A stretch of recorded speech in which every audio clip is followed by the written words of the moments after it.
Assalamu alaikum wa rahmatullahi wa barakatuh. Welcome to Hadith of the Day, Ask a Question series with myself. It's always great to read your questions and inshallah answer them on this platform.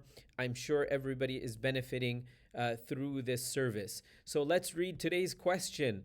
The question is, as a Muslim woman, am I entitled to refuse to live with my in laws to avoid future friction and claim independent space? How and when should I broach the subject, before or after the wedding?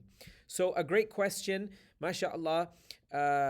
First of all, it's great to hear that, mashallah, you probably are arranging for your marriage sooner or later.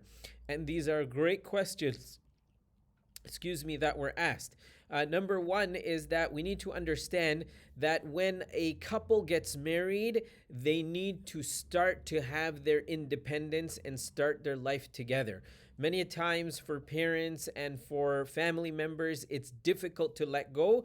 But the Islamic obligation and the Islamic guidance is that once a couple is mature enough, they know their responsibilities, and they have started their married life, then they should be left to their independence.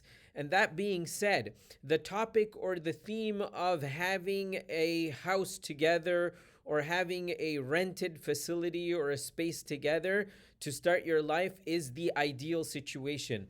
I always encourage young couples that they should have a goal not to live with their parents, rather live independently and pay for their expenses and do what it takes to start their life together. Now, if the situation of the couple is such that the husband has some difficulty in his particular circumstance, because from the Islamic point of view, the husband is obligated to provide a residence. So if it's difficult for the husband at a particular moment where he cannot afford an independent space, but he's working towards it, then have a mutual understanding that you will live with parents or at a smaller place for a certain amount of time, but later on, when the arrangements are possible, then that will be definitely provided. From the Sharia point of view, the Sheikh, the author of Nur al-Ida, has made it very clear that when a marriage takes place, then the minimum entitlement, the minimum right, is that a wife should have her at least one room where no one from the relatives of the husband or otherwise has access to that room, and that's only exclusive to the husband and wife. But in the modern world that we live in, it can be difficult to live with in-laws. Everybody has their own way of cooking, their own way of doing things, their own way of putting dishes away, and etc.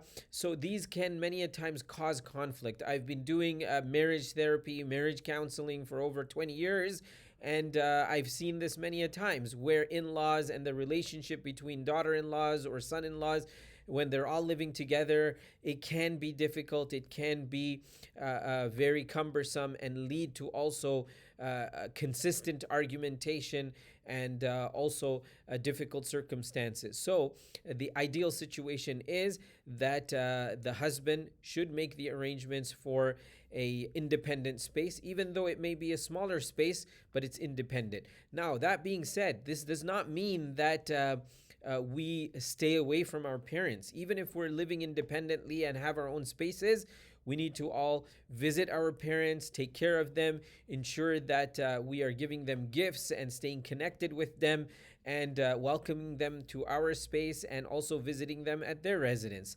And that is how the family nucleus and the family situation always improves, and this brings great mercy and blessings from Allah subhanahu wa ta'ala. So once again, to summarize, having an independent space is important in Islam, and based on the capacity of the husband, the minimum he should provide is at least one room that is private to the couple. And if he is able to provide an independent house or an apartment or a unit, then that is even better from the Islamic point of view. One final point that was mentioned in the question is, when should this subject be broached? In fact, if you're having discussions while you're trying to figure out who's the best candidate to marry, this should be one of the topics of discussion. Because the last thing you want is that you have an expectation and then you get into a marriage and that expectation cannot be fulfilled, and that is very important for you.